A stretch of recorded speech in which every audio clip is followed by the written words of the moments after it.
నమస్తే welcome to our channel. ఈ రోజు కూడా ఒక క్రేజీ అప్డేట్ తో మేము ముందుకు వచ్చాను. ఈ రోజు నాతో పాటు ప్రముఖ సీనియర్ జర్నలిస్ట్ జగదేవ్ గారు నాతో పాటు ఉన్నారు. సార్ తో మాట్లాడదాం. నమస్తే సార్. నమస్తే సార్. నాన్ వెజ్ గురించి మనం ప్రత్యేకంగా చెప్పాల్సిన అవసరం లేదు. తరచుగా వార్తల్లో నిలుస్తూనే ఉన్నాడు. ఏదో ఒక స్ట్రాటజీతో డ్రామా ఆడుతూనే ఉన్నాడు. కరాటే కళ్యాణ్ గారు ఘాటుగా స్పందించడం జరిగింది. అంటే ఇంకా 2 రోజుల్లో లుక్ నోటీసులు జారీ చేస్తాము అని వార్తలు వస్తున్నాయి. దీనిలో వాస్తవం ఎందుందంటారు? అంటే ఆయనకి ఏదైతే సిసిఎస్ పోలీసులు ఆయన ఇన్స్టాకి బ్యాన్ చేశారో ఆయన మరికొంచెం రెచ్చగొట్టేలాగా ఎటకారం చేసి ఈ చెయ్యి ఇరిచేస్తా, ఈ చేతితో చేస్తా, ఈ చెయ్యి ఇరిచేస్తే కాలుతో పాక్కుంటూ వెళ్తా, ఈ కాలు ఇరిచేస్తే డేకురుకుంటూ వెళ్తా, అంటే నాకేం పర్వాలేదు, ఫరక్ పడదు అన్నట్టుగానే మాట్లాడుతున్నాడు. సో అంటే నేను ఎవరికి భయపడను అని చెప్పే ఉద్దేశం.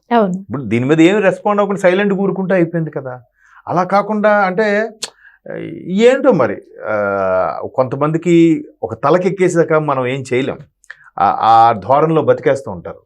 సో అలా అనేసరికి ఏదైతే గరికపాటి వారిని 2026లో విమర్శిస్తా, 2027లో విమర్శిస్తా, అలా విమర్శిస్తూనే ఉంటుంటారు. రేపు ఎలా ఉంటుందో ఎవడు చెప్పగలడు, అలా స్టేట్మెంట్ ఇచ్చాడు. సో అలాంటివి ఇస్తూనే చాలా ఎటకారంగా మాట్లాడడం వల్ల మరలా ఈవిడ సోషల్ ఎలిమెంట్స్ వాటి మీద కొంచెం గట్టిగానే పట్టుకుంటుంది. ఈవిడ సనాతన ధర్మంకి సంబంధించి కానీ కరాటే కళ్యాణ్ గారు. సో ఆవిడ ఎప్పుడైతే మళ్ళీ వీడియో రిలీజ్ చేశాడో దాని మీద పోలీసులకి కంప్లైంట్ చేసి మాట్లాడిందంట. సార్ ఇట్లా మరిలా రెచ్చగొట్టేలా మాట్లాడుతున్నాడు, ఇలా చేస్తున్నాడు, దీని మీద లుకౌట్ నోటీసు ఇస్తే బాగుంటుందంటే పోలీసులు కూడా తప్పకుండా చేద్దామన్నట్టుగా ఈమె హామీ ఇచ్చారట. లుకౌట్ నోటీస్ ఏంటంటే జనరల్గా దేశంలో ఉన్న వాళ్ళు విడిచి పారిపోకుండా ఉండడానికి, లేదా విదేశాలు ఎక్కడ ఉన్నారో వాళ్ళని మన దేశానికి రప్పించుకోవడానికి ఇచ్చే లుకౌట్ నోటీసు. చూద్దాం మరి, పాపం పండాలి నిండా ఏదైనా. కానీ ఇంకొక వీడియో కూడా రిలీజ్ చేశాడు కదా సార్, మనం చూస్తే నెట్టింట్లో, నేను కావాలనే డ్రామా ఆడాను,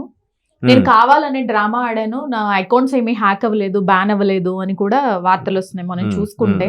అంటే జనాల్ని, అంటే ఆ వర్డ్స్ కూడా బత్తాయిల్ని వర్డ్స్ దాన్ని అసలు ఎలా అదేనమ్మా, అంటే అవహేళనగా.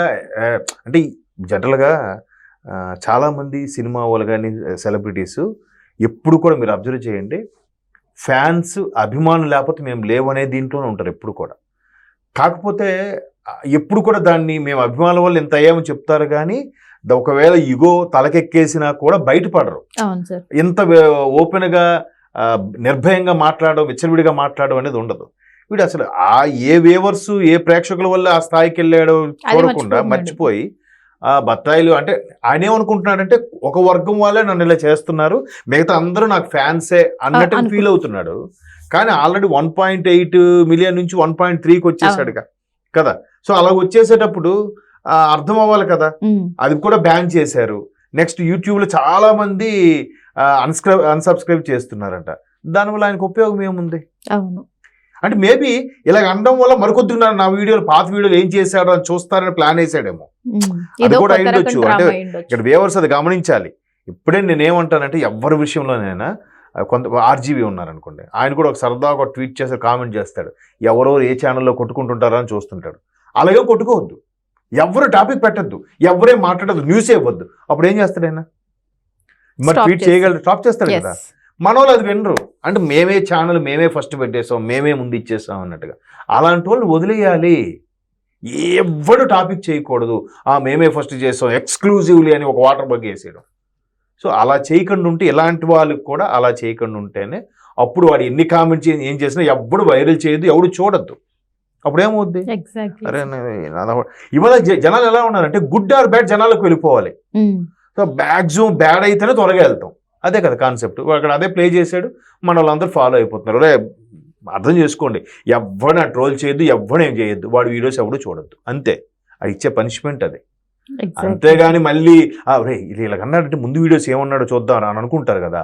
అది ఆడు పల్స్ పట్టాడు కాబట్టి అంత బిల్డప్ ఇచ్చి అంత ఓవర్ యాక్షన్ చేసి చెప్పాడు ఆడు బత్తాయిలు అని.